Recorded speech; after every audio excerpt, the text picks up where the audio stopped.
کا خاندان ملا سب سے افضل والا، نبی ملے سب سے افضل والا، نبی کے صحابہ ملے سب سے افضل والا۔ اللہ اکبر۔ تو حضور جیسا کوئی نہیں، حضور جیسا کمال کسی کے پاس نہیں، حضور جیسا جمال کسی کے پاس نہیں، حضور جیسا اختیار کسی کے پاس نہیں۔ میرے نبی تو وہ ہیں، میرے نبی تو وہ ہیں جو غیر جاندار کو اشارہ کر دے تو جاندار بنا دے۔ بند مٹھی میں لے کے آیا کنکری، پتا ہے نا، بند مٹھی میں۔ اگر ہم کسی کو اشارہ کریں، اگر ہم پتھر کو اشارہ کریں تو پتھر ہماری بات مانے گا؟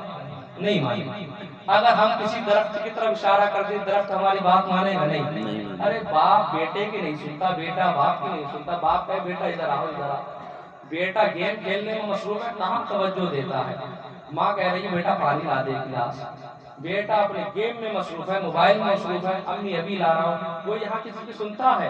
پھر کہتے ہیں کہ ہمارے ماں باپ نے ہمارے لیے کیا ہے۔ تو آج کا ماحول یہ ہے کہ کوئی کسی کی نہیں سنتا۔ ابو جہل امتحان لینے کے لیے ایک دن ابو جہل نے ہمارے آقا سے کہا بہت بدصورت ہے، کہے معاذ اللہ سے، کہا آپ بہت بدصورت ہیں، آپ کے چہرے میں حسن نہیں۔ آقا نے ابو جہل سے فرمایا تو نے سچ کہا۔ کیا فرمایا؟ تو نے سچ کہا۔ ابو بکر صدیق نے مصطفیٰ کا چہرہ دیکھا تو کہا یا رسول اللہ بہت خوبصورت ہے۔ میرے آقا نے ابو بکر صدیق سے فرمایا تو نے بھی سچ کہا، تو نے بھی سچ کہا۔ ابو جہل نے کہا آپ بہت بدصورت، آقا نے فرمایا تو نے سچ کہا۔ ابو بکر صدیق نے مصطفیٰ کو دیکھا تو فرمایا آپ بہت خوبصورت ہیں، آپ جیسا کسی نے دیکھا ہی نہیں ہے۔ اللہ اکبر۔ میرے آقا نے ابو بکر صدیق سے بھی فرمایا تو نے سچ کہا۔ پھر میرے آقا نے فرمایا میرا چہرہ ایک آئینے کی طرح ہے، میرا چہرہ ایک شیشے کی طرح ہے، جو مجھے جیسے دیکھتا ہے اس کو میں ویسے ہی سامنے دکھائی دیتا ہوں۔ ابو جہل بدصورت تھا، اس نے کہا آپ بدصورت ہیں، اس کو میرے چہرے میں اپنا عکس دکھائی دیا، اور ابو بکر صدیق نے کہا یا رسول اللہ، ابو بکر صدیق نے مصطفیٰ کا چہرہ دیکھا تو جھوم کر کے پکار اٹھے یا رسول اللہ آپ جیسا میری آنکھوں نے کوئی دیکھا ہی نہیں ہے، مصطفیٰ آپ کے جیسا کوئی آیا ہی نہیں، اور آتا بھی کیسے جب اللہ نے بنایا، کہتے سبحان اللہ، آتا بھی کیسے جب اللہ نے بنایا ہی نہیں۔ ابو جہل بند مٹھی میں کنکری لایا اور کہا آپ نبی ہیں۔ مولانا روم نے مثنوی شریف میں یہ واقعہ لکھا، کہا آپ نبی ہیں؟ کہا ہاں میں نبی ہوں۔ کہا بند مٹھی میں کیا ہے یہ بتائیں، میری بند مٹھی میں کیا ہے یہ بتائیں، اگر آپ نبی ہیں تو میری بند مٹھی کے اندر کون سی چیز ہے، کیا ہے، میں سمجھ جاؤں گا کہ آپ نبی ہیں۔ اللہ اکبر۔ آقا کا جواب دیکھیں، آقا نے ارشاد فرمایا اے ابو جہل تیری مٹھی میں جو ہے وہ خود بتائے میں کون ہوں، یا میں بتا دوں کہ اس تیری مٹھی میں کون ہے۔ سوال کے جواب میں ہی آقا نے اس کو پھنسا دیا۔ ابو جہل سے فرمایا کہ تیری بند مٹھی میں کیا ہے، میں بتاؤں کیا ہے، یا بند مٹھی میں جو بھی چیز ہے وہ خود بولے میں کون ہوں۔ اللہ اکبر، اللہ اکبر، کیا شان ہے میرے آقا کی۔ ابو جہل نے کہا یہ تو جادو سے بتا سکتے ہیں، جادوگر ہے۔ اس نے دیکھا دنیا میں آج تک کوئی ایسا نہیں آیا جو غیر جاندار کو جاندار بنا سکے، دنیا میں کوئی ایسا نہیں آیا جو پتھر کو بلوا سکے، دنیا میں کوئی ایسا نہیں آیا جو کنکروں سے کچھ پڑھوا سکے۔ ابو جہل نے کہا آپ کہتے ہیں تو آپ یہ بتا دیجئے کہ میری مٹھی میں جو ہے وہ خود بول دے۔ آقا سے فرمانے لگا، آقا سے کہنے لگا، میرے آقا نے بند مٹھی میں اشارہ فرمایا، بند مٹھی سے آواز آئی لا الہ الا اللہ محمد رسول اللہ، سبحان اللہ سبحان اللہ، لا الہ الا اللہ محمد رسول اللہ۔ ابو جہل دیکھ کر کے حیران ہو گیا، بند مٹھی میں کنکری بولی، بولنے کے بعد پھینکا، اور پھینکنے کے بعد بھاگ گیا اور کہنے لگا یار، کہنے لگا اے نبی آپ جھوٹے ہو، آپ جادوگر ہو، آپ نے جادو سے کنکری کو کلمہ پڑھوا دیا، لیکن اس کی قسمت میں ایمان نہیں تھا۔ بتانے کا مقصد یہ ہے کہ ہمارا نبی وہ ہے کہ اشارہ کرتے زمین پر بیٹھ کر کے تو چاند کے دو ٹکڑے کرتے نظر آتا ہے۔ ہمارا نبی وہ ہے کہ دائی حلیمہ اپنے گھر میں جب پالنے میں لٹائے، دائی حلیمہ کا گھر وہ گھر تھا جس کے گھر میں کبھی خوشبو نہ تھی، دائی حلیمہ وہ غریب خاندان سے تھی جس کے گھر میں تیل جلانے کے لیے، روشنی کرنے کے لیے تیل تک موجود نہ تھا، جب دائی حلیمہ میرے آقا کو اپنے گھر میں لے کر کے آئی ہیں، اللہ اکبر، دائی حلیمہ نے مصطفیٰ کو گودی سے لے کر کے پالنے میں جب رکھا ہے، پالنے میں جب لٹایا ہے، اللہ اکبر، دائی حلیمہ دیکھتی ہے کہ آسمان کا چاند کبھی ادھر ہل رہا ہے، کبھی ادھر ہل رہا ہے، کبھی ادھر جا رہا ہے، کبھی ادھر جا رہا ہے۔ دائی حلیمہ پالنے کے قریب میں گئی، دائی حلیمہ میرے آقا بچپنے کے عالم میں ہے، دائی حلیمہ میرے آقا کے قریب گئی، دیکھا تو اللہ اکبر کیا دیکھتی ہے دائی حلیمہ کہ آقا کی انگلی ہل رہی ہے، سبحان اللہ، آقا کی انگلی ہل رہی ہے۔ جب آقا میرے آقا انگلی کو ادھر کرتے ہیں تو چاند ادھر ہو جاتا ہے، جب انگلی کو ادھر کرتے ہیں تو چاند ادھر ہو جاتا ہے، جب انگلی کو ادھر کرتے ہیں تو چاند ادھر جھک جاتا ہے، جب انگلی کو ادھر اشارہ کرتے ہیں تو چاند ادھر اشارہ کرنے لگتا ہے۔ دائی حلیمہ حیرت میں پڑ جاتی ہے اور کہتی ہے اے اللہ تو نے کیسا بیٹا دیا ہے کہ چاند بھی جس کے کھلونا بنا ہوا ہے، چاند بھی جس کی انگلی کے اشارے پر جھکا جا رہا ہے۔ یہ تو اعلیٰ حضرت نے فرمایا صبح طیبہ میں ہوئی، بڑا ہے بالا نور کا، صدقہ لینے نور کا، آیا ہے تارا نور کا، تیری نسل پاک میں ہے بچہ بچہ نور کا، تو ہے عین نور تیرا، سب گھرانہ نور کا، اور چاند جھک جاتا جدھر انگلی اٹھاتے مہد میں کیا ہی چلتا تھا اشاروں پر کھلونا۔ نعرہ تکبیر، نعرہ رسالت، نعرہ حیدری، نعرہ حیدری، جشن غوث الورا، مسلک اعلیٰ حضرت، فیضان اعلیٰ حضرت، نعرہ تکبیر، نعرہ رسالت۔ شان تو دیکھیں جس کی انگلی میں یہ کمال ہے، اللہ اکبر، جس کی انگلی میں یہ کمال ہے، بتاؤ اس کے ہاتھ میں کتنا کمال ہوگا، جس کے ہاتھ کا یہ جواب ہے بتاؤ اس کے جسم میں کتنا کمال ہوگا۔ ایک بات بتائیں آپ، دنیا میں سارے انسان آ رہے ہیں جا رہے ہیں، آپ بیٹھتے ہیں، ہم بھی بیٹھتے ہیں، آپ بھی بیٹھتے ہیں، کہتے ہیں نبی ہماری طرح ہے، اللہ اکبر، ہماری طرح ہے۔ بتاؤ کسی کے پسینے میں خوشبو آتی ہے؟ کسی کے پسینے میں، کسی کے بھی۔ ایک انسان کی فطرت ہے، اللہ نے اس کو پیدا کیا ہے تو انسان کے جسم میں باریک باریک سوراخ ہے، وہاں سے پسینہ نکلتا ہے جب گرمی لگتی ہے۔ بتاؤ کوئی ایسا بتاؤ کہ جس کے پسینے سے خوشبو نکلتی ہو؟ اللہ اکبر، یہ آمنہ کا لال ہے، سبحان اللہ، سبحان اللہ، یہ عبداللہ کا لخت جگر ہے۔ بہت خوب، زندہ باد۔ صرف خوشبو ہی نہیں، آقا جس راستے سے گزر جاتے تھے پورا راستہ ہی خوشبودار ہو جاتا ہے۔ سبحان اللہ، کیونکہ آپ بیٹری ڈاؤن نہ کریں، آپ بولتے رہو بھیا، سبحان اللہ۔ نبی کا ذکر ہے نا، پتھر کرتے ہیں پھر تو اللہ تعالیٰ نے ہمیں جان عطا فرمائی ہے، سوچنے سمجھنے کی طاقت عطا فرمائی ہے۔ ہم کو اللہ تعالیٰ نے اشرف المخلوقات بنا کر کے ہمیں پیدا کیا ہے، اور ہم تو اس نبی کی امت میں ہیں جس نبی کی امت میں آنے کے لیے نبیوں نے خواہش ظاہر کی تھی۔ اللہ اکبر، آقا کے جسم مبارک کے پسینے کا عالم یہ تھا جب آقا صحابہ کے پاس نہ ہوتے، جب آقا صحابہ کے پاس سے گزر جاتے صحابہ پریشان ہو جاتے، اللہ اکبر، دیدار کے لیے بےتاب ہو جاتے، مصطفیٰ کو دیکھ لیں، اللہ اکبر، تو دل کی تسکین ہو جائے، مصطفیٰ کو دیکھ لیں، آقا کا رخ بدوحا دیکھ لیں، آقا کا چہرہ دیکھ لیں تو سکون مل جائے۔ اللہ اکبر، ہوتا ہے دنیا میں کوئی ایسا کہ آپ اس کو دیکھتے رہیں، نظر ہٹنے کا نام نہیں لیتی، اس کو دیکھنے سے یوں لگتا ہے کہ دل میں کیفیت سی طاری ہو رہی ہے، یوں لگتا ہے کہ پڑھ کے نہ ماری جائے، یوں لگتا ہے کہ اس کو دیکھتے ہی رہے، اتنا اچھا لگتا ہے۔ لیکن سارے چہرے ایک طرف ہے، مصطفیٰ کا چہرہ ایک طرف ہے، سارے چہرے ایک طرف ہے، مصطفیٰ کا چہرہ ایک طرف ہے۔ صحابہ پریشان ہو جاتے تھے، آقا کے غلام پریشان ہو جاتے تھے، آقا کے چلنے والے پریشان ہو جاتے تھے، آقا کا چہرہ دیکھنے کے لیے بےتاب ہو جاتے تھے۔ یا رسول اللہ کہاں چلے گئے؟ مدینے کی گلیوں میں جب چکر لگاتے تھے، جس گلی سے خوشبو نکلا کرتی تھی صحابہ پہچان لیتے تھے میرے آقا اس گلی سے گزر کر گئے ہیں، کیونکہ یہ گلی بتا رہی ہے کہ یہاں پر آمنہ کا لال گزر کر گیا ہے، وہ پورا راستہ مہک اٹھا ہے، سبحان اللہ۔ اسی لیے فرمایا گیا ان کی مہک نے دل کے گنچے کھلا دیے ہیں، جس راہ چل دیے ہیں کوچے بسا دیے ہیں، اللہ سے جہنم ابھی نہ سرد ہوگا، رو رو کے مصطفیٰ نے دریا بہا دیا، سبحان اللہ، کہتے سبحان اللہ، رو رو کے مصطفیٰ نے دریا بہا دیے ہیں۔ آقا کے پسینے کا یہ عالم ہے، بتاؤ آقا کا کیا عالم ہوگا؟ آقا، میرے آقا ہے مدینے میں، کہاں پر ہے؟ مدینہ شریف میں، مدینہ شریف میں، لیکن آقا سارے امتیوں کو مدینے سے دیکھتے ہیں، سارے امتیوں پر نظر ہے۔ آقا کو اللہ نے سب کچھ عطا فرما دیا ہے۔ میرے آقا کو جو گنبد خضرا میں لیٹ کر کے پوری دنیا کی خبر رکھتا ہو، جس کے اشارے پر نظام کائنات چلتا ہو، کائنات چلتی ہو، اللہ نے بے مثل و بے مثال نبی بنا کر کے بھیجا ہے۔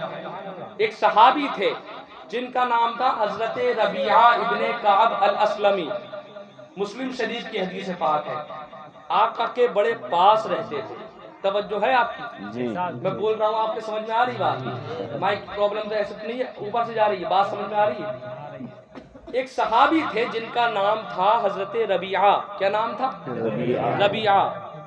حضور کی خدمت کرتے تھے، سبحان اللہ۔ ادھر مدینے کی خاک اگر مل جائے تو ہم اپنی آنکھوں کا سرما بناتے ہوئے نظر آتے ہیں۔ اگر مدینے سے کوئی زمزم لے کر کے آئے تو ہم اس کے گھر پہنچ جاتے ہیں کہ زمزم کا پانی اگر پلا دیا جائے تو بیمار کو شفا مل جاتی ہے۔ مدینے کی مٹی مل جاتی ہے، لوگ اپنے گھروں کی زینت بناتے ہوئے نظر آتے ہیں۔ اور جس کو مصطفیٰ کا قرب حاصل ہوا ہو، جو ہر وقت آقا کا دیدار کیا کرتا ہو، جو ہر وقت آقا کے پاس رہا کرتا ہو، اس کی قسمت کا کیا کہنا۔ حضرت ربیعہ ابن کعب الاسلمی حضور کی خدمت کرتے، کام کیا تھا؟ کام یہ تھا جب حضور نماز کے لیے وضو فرماتے، حضرت ربیعہ لوٹا بھرتے، پانی لے کر کے آتے، حضور کو وضو کراتے اور فرماتے ہیں حدیث پاک کے اندر، کنت ابیت مع رسول اللہ صلی اللہ علیہ وسلم، فرماتے ہیں کہ میں رات میں حضور کے پاس ہی لیٹا کرتا تھا، سبحان اللہ، رات حضور کے ساتھ گزارا کرتا تھا اور میں حضور کی بارگاہ میں وضو کا پانی لے کر کے آیا کرتا تھا۔ بڑی خدمت کرتے تھے۔ کبھی کبھی ایسا ہوتا ہے کہ بادشاہ کے جو غلام ہوتے ہیں کہ دیکھتا ہے بادشاہ یہ میرا فرما بردار غلام ہے، بہت خدمت کرتا ہے میری، تو بادشاہ کیا محبت، دریائے محبت جوش میں آتا ہے، بادشاہ کہتا ہے کہ آج جو تو مجھ سے مانگے گا میں تجھے عطا کروں گا، سبحان اللہ۔ آقا نے ایک مرتبہ حضرت ربیعہ سے فرمایا سل، کیا فرمایا؟ سل، اے ربیعہ بہت محبت کرتا ہے اس سے، کیا فرمایا؟ بڑا پیار کرتا ہے، اے ربیعہ آج جو تو سوال کرے گا میں سب کچھ تجھے عطا کروں گا، سبحان اللہ۔ میں آپ سے یہی کہہ سکتا ہوں کہ آپ مجھ سے جو پوچھیں گے میں بتا سکتا ہوں، یہ نہیں کہہ سکتا کہ آپ مجھ سے پیسے مانگیں گے پیسے میں آپ کو دے دوں، میرے پاس جو ہوگا وہی میں آپ کو دوں گا۔ یہ تو وہ کہہ سکتا ہے جسے اللہ نے ہر چیز کا اختیار دیا ہو۔ آقا نے یہ نہیں فرمایا اے ربیعہ پیسہ چاہیے پیسہ دوں گا، نہیں۔ آقا نے یہ نہیں فرمایا اے ربیعہ دولت چاہیے دولت دوں گا، نہیں۔ آقا نے یہ نہیں فرمایا کہ تجھے گھر چاہیے گھر دوں گا، آقا نے یہ نہیں فرمایا کہ تجھے محل چاہیے محل دوں گا۔ آقا نے فرمایا تیرے دل میں جو بھی آئے، جو تو چاہے مانگ لے، آج محمد سب کچھ تجھے عطا کرے گا۔ حضور سب کچھ عطا کرنے کے طاقت رکھتے ہیں، تبھی تو یہ فرمایا اللہ نے میرے آقا کو ہر چیز عطا فرما کر کے بھیجا ہے دنیا میں، سب چیز کا اختیار ہے۔ حضور سے جو چاہو مانگ سکتے ہو، حضور عطا فرماتے ہیں۔ اللہ اکبر۔ آج لوگ کہتے ہیں اللہ سے مانگو، کس سے؟ اللہ سے مانگو، شرک کی رٹ لگاتے ہیں، کفر کی رٹ لگاتے ہیں۔ حضور کو چھوڑ کر کے اللہ سے ملے گا؟ جو حضور سے محبت نہیں کرتا اسے اللہ کے یہاں سے کچھ نہیں ملتا۔ اللہ اکبر، واہ کیا حسن، حضور کو چھوڑ کر کے اللہ کے پاس سے کچھ نہیں ملتا، کیونکہ اللہ نے فرمایا ہے کہ اگر تم رسول کی اطاعت کرو گے تو گویا کہ اللہ کی اطاعت کرنی۔ حضرت ربیعہ سے فرمایا آقا نے کہ جو تو مانگے گا سب کچھ میں تجھے عطا کروں گا۔ اللہ اکبر۔ ہم ان کے عاشق ہیں، بھیگی سبحانی صبح میں ٹھنڈک جگر کی ہے، دریا کھلی دلوں کی ہوا یہ کدھر کی ہے، مانگیں گے مانگے جائیں گے منہ مانگی پائیں گے، سرکار میں نہ ہے نہ حاجت اگر کی ہے، مانگیں گے مانگے جائیں گے۔ کہنے والے نے کہا مانگے گا تھک جائے گا پھر بیٹھ جائے گا، لیکن فرمایا گیا مانگیں گے مانگے جائیں گے، ملے گا کیا؟ ارے آگے تو سن، ملے گا کیا؟